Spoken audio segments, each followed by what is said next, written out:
Hi everybody, I'm John Thiel. I'm Kirtland Community College's history instructor, and I'd like to present a short film to commemorate Constitution Day. It comes every September 17th because it's the anniversary of the day in 1787 when those founding fathers we all learn about ratified or began the ratification of the United States Constitution.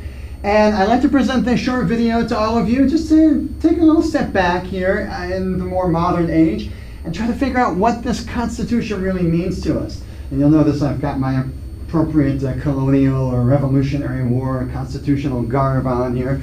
The trick for me is going to be it's hard for me to stand still, and this studio has a podium I'm supposed to hide behind. I'm going to try to do that. It might be tough, but please bear with me. So, I don't know how many of you have ever actually sat down and read our Constitution, but if you pay attention to the news these days, everyone's talking about how, oh, so-and-so, the president or Congress or this judge or this governor is going against the Constitution, and my guess is that some of those people have never actually read this thing. I happen to bring a copy of this with me. Nice little parchment copy that I got at a gift shop somewhere. I don't know, it might have been in Washington, D.C. It's kind of shrunken down. I think the actual Constitution would take up about 6 or 7 sheets this size. And I'm not here to talk about the Constitution itself exactly. I'm not going to read it to you. I know a lot of students I talk to have had to memorize the preamble of the Constitution when they were in high school or something. I do want to check, though, those of you who had to memorize the preamble, if you ever felt bad that you couldn't figure that out, don't worry about it, because just to start things off, to open this up on a kind of a fun note, got a film clip I wanted to show you. I don't know if anyone remembers the old Andy Griffith Show from the 1960s. Here, let me show you. Constitution of the United States. Now, we had to memorize the preamble of that. I still remember it. You do? Yeah. Here, I'll show you. Hold the book on. Okay. All right, go ahead. Constitution of the United States.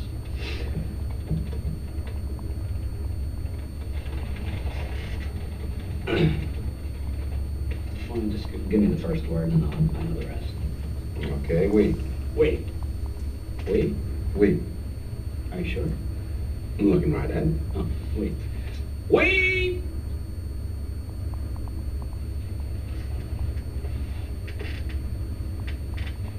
The. Thee. We thee. We thee.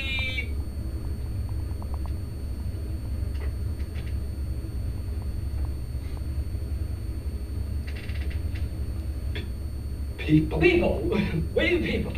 We the people. We the people. We the people.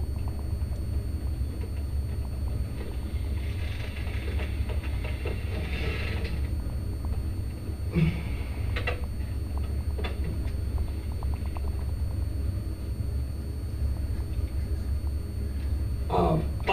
We the people of the United. We the people of the United flag. Breathe. Wind. Wig. Star. States. We the people of the United States. In order to form a more perfect you. To form a more perfect you. Union. Union. In order to form a more perfect union. Establish.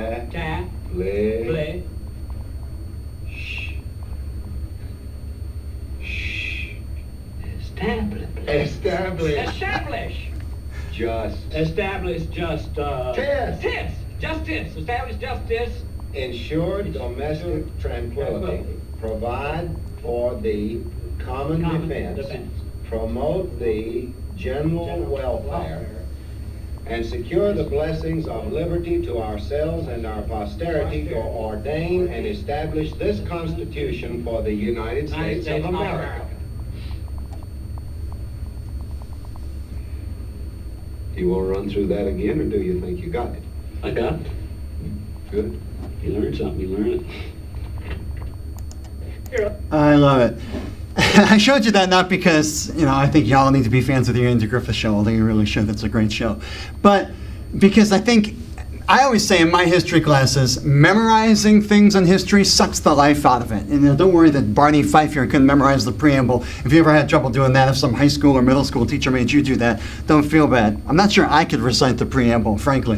What matters more to me about the Constitution and why I think we observe Constitution Day every year is because every year in this country, the nation changes, and the political debates in this country get so venomous and so angry. And you'll always hear people on both sides of the aisle say, oh, they're trying to destroy America. I don't know if you've ever seen anything like this. Here's our two little political parties. We got our Republican elephant and our Democratic donkey. And nobody's willing to listen to the other side. And there's always this perception that my side knows exactly what's best for the country and your side is trying to destroy everything. And we take these arguments to such extremes. I don't know if anyone's ever seen any pictures like the two I want to show you here really quickly. Here we have the previous president, mocked up to look like Adolf Hitler. And just to be fair, people have done that with Obama as well. If you're going to compare somebody to Hitler, I think you've gone a little too far. But the political rhetoric in this country is so venomous and so vitriolic that this is the level of discourse that we've got right now. And so I think if we take a step back and we look at the Constitution, there's this idea that some people have out there that, well, the Founding Fathers knew exactly what was best for this country, and they all had this vision for the nation. Some of those Founding Fathers hated each other. They had totally different goals for the country, totally different ideas about what the country ought to be. The way they came together to create this Constitution was through compromise. Compromise is something you don't see much of anymore in this country. And so if you'll excuse the brief history lesson, I want to take a quick walk back to 1787. The summer of 1787, when those founders got together in Philadelphia and drew up this Constitution, when they drew up this lovely little document that starts with "We the People" that Barney Fife couldn't memorize, and there's all these articles about what kind of nation we're supposed to be and how they got there. And the fact is, when you look at how they created the Constitution, it's not a pretty story. And some of the things that are in that Constitution from 1787 don't sit well with people in the present day. It's just the way this country works. It has changed over time. I think anyone who sits back and says, well, the Founding Fathers were perfect and totally showed us the model for where to be, and if we go against their beliefs, then we're destroying this nation, I think that misses the point too, which I'll get into in a second. But if you go back, again, I don't want to turn this into a complete history lesson, but anyone who's ever heard anything about early American history after the American Revolution might have heard of something called the Articles of Confederation. Coming out of a period where we were colonies to a nation of Great Britain that had this strong monarchy, we wanted to have a fairly weak central government. And we had these original 13 states you see in green on this map, and every state was supposed to be equal, and they only got one vote in Congress to try to pass anything, and any vote in Congress was supposed to be unanimous or it wouldn't pass. Imagine Congress having to be unanimous on anything today. Forget about it. But all these states realized nothing was getting done. They needed somewhat of a stronger central government to get anything to work. So after a couple of years of what I like to call the rough draft of this nation, we went back to the drawing board. We tried to redo the building blocks of the country's government.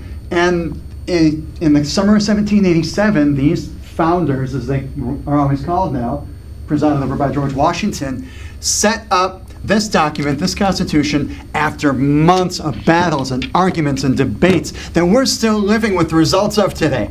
And again, I don't want you guys to have the impression that every man in this group, although let's just get that out of the way, it's all a bunch of white men, but every man in this group did not all agree with each other. And just let me give you a quick couple of samples on this, because it's all about compromise. That's how anything of any merit has been done in the history of this country.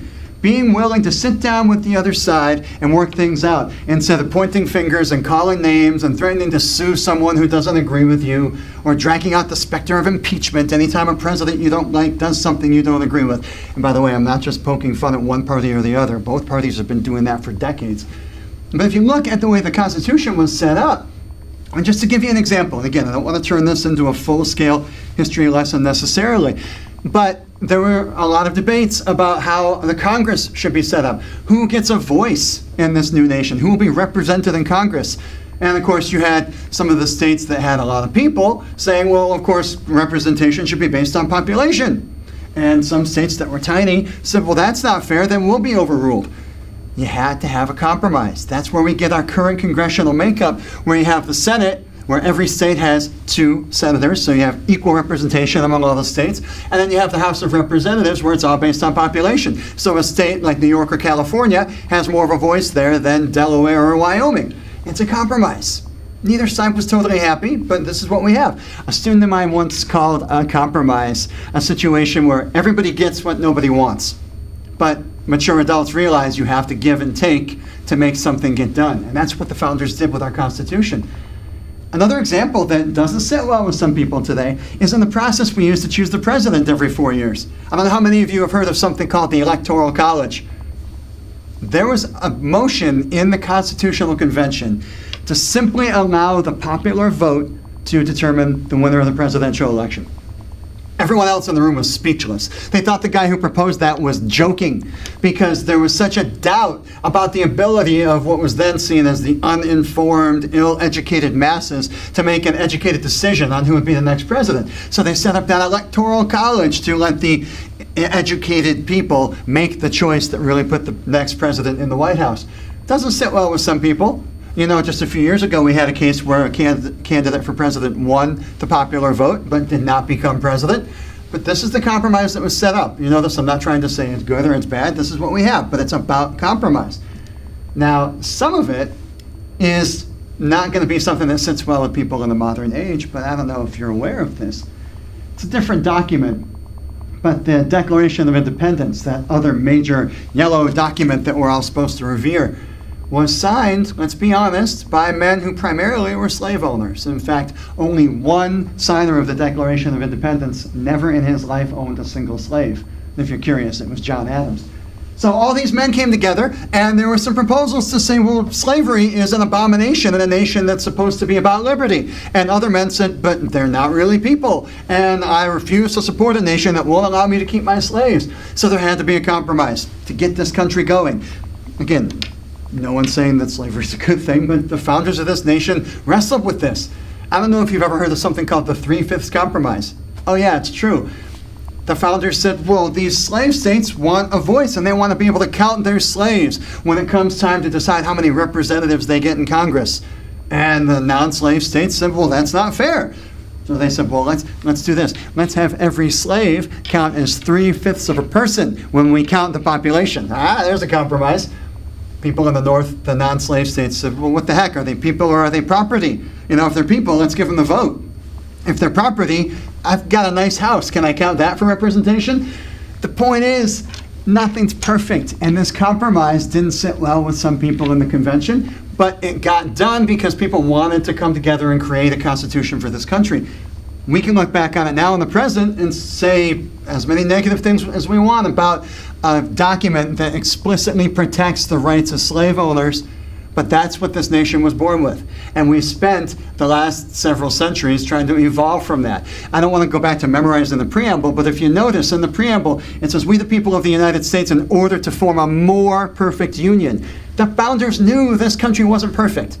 They wanted to make it more perfect. And they set a charge to their descendants, which includes us, to continue to make it more perfect and to continue to adapt it. The Constitution is not set in stone. It's not something that says, you must follow these laws forever and nothing can ever change. I don't know if you know, but the Constitution allows for amendments. It allows us to change things. It allows us to change the Constitution as we see fit down the road if circumstances change. Heck, within 4 years of the Constitution being ratified, they added 10 amendments called the Bill of Rights. Rights that we still debate today, but the original Constitution didn't even guarantee us those rights of freedom of speech, assembly, press, religion. You get the idea. It's about change over time.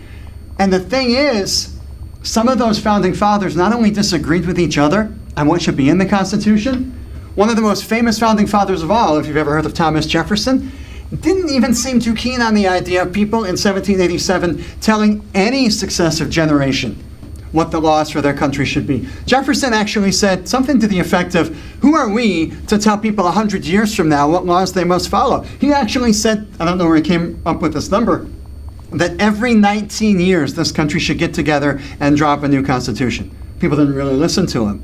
But the point being, people like Thomas Jefferson knew this nation would change. And it's our job as modern-day Americans to continue to change this country for the better and to debate about what that means. And that includes occasionally amending the Constitution or going back to look at earlier amendments and see if they need changing. However, the problem is there's this mindset out there that seems to suggest that, like I said, the Constitution is set in stone, it must never be trifled with. And as an analogy, it's not a perfect analogy. I don't know if anyone remembers a couple years back, the Michigan State Constitution had a few amendments that were proposed to, and it went to the voters that November for people to be able to decide if those amendments were going to pass or not. And there was a commercial that aired on Michigan television that fall, and it went like this. Okay, that takes care of voting for the candidates. Now, what about all these proposals? Please look at this. Amend the Constitution, amend the Constitution, amend the Constitution. All these special interests want their own thing in the Constitution. I don't trust any of these proposals. Every time I vote for one of these, I end up regretting it. I'm voting no on all of them. None of this junk belongs in our Constitution. I say, hands off our Constitution. I agree. And if you notice at the end there, it specified certain proposals they wanted you to vote against because it was sponsored by a group that was against some of those. But the message in that commercial is hands off our Constitution, never change the Constitution. I'm not trying to get into a debate about whether those amendments were right or wrong, but times change. And the goal we have, as I've said, as modern day Americans, is to be aware not just of what this says. I'm not saying you all need to go out and memorize this Constitution, but to see it as what I like to call a living document. It changes as we change. Our interpretation of this document changes as we change. Don't even get me started on the ongoing debates about the Second Amendment that discusses the right to bear arms. Times change and our understanding of the Constitution changes with it. But we have to be active and engaged participants in debating that Constitution and having a voice in our government. And having a voice in making more history as we go on, and not just sitting back and saying, oh, those men in those white wigs and crazy outfits like this, where I actually have, you can't see it, I have like breeches on down here and stockings. You know, people who dress like this knew everything and we must never question them. We have the right to question them. We are the current Americans who are living with what they've done. We have the right to engage in this discussion. And speaking of engaging in this discussion, I have a challenge for all of you. You might remember that there was some incentive for you that if you watched this video, you'd be entered in a drawing for a $25 gas card. Here's how you enter that drawing. I'm going to give you all the chance to add amendments to a hypothetical Kirtland Community College Constitution. And I'm just going to go ahead and make up a start of the Constitution. You don't have to follow this. It says, we, the students of Kirtland Community College, in order to form a more perfect institution, establish strong campus life, ensure student success, provide for strong ties to the community, and promote pride in the college, and secure the blessings of education to ourselves and our successors, do ordain and establish this Constitution for Kirtland Community College. Here's what I want you to do. Send me an email message.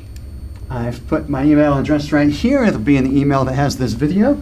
john.thiel@kirtland.edu. Send me an email message with your proposed amendment to a hypothetical Kirtland Community College Constitution. Something that you want to see change about the college, something that you like, that you want to see strengthened. Anything you have that you would like to see this college really focus on in the future to ensure success for you as a student of this college. Feel free to say whatever's on your mind. There's no censorship here. These suggestions will be read and taken under advisement as we determine the future of this college. You will get to have a say in this just like we as Americans have a say in the direction of this country. So again, send your ideas for what needs to be changed, strengthened, what's going well, what needs to be fixed, whatever your opinion is, to john.thiel, john.thiel @kirtland.edu. And everyone who sends me an email in the next week by September 24th at midnight will be entered into a drawing for a $25 gas card. Excuse me, not September 24th. The date might be different depending on when you're watching this video. So by a week after you see this video, a week after this is posted, send me those emails. Thank you. Happy Constitution Day.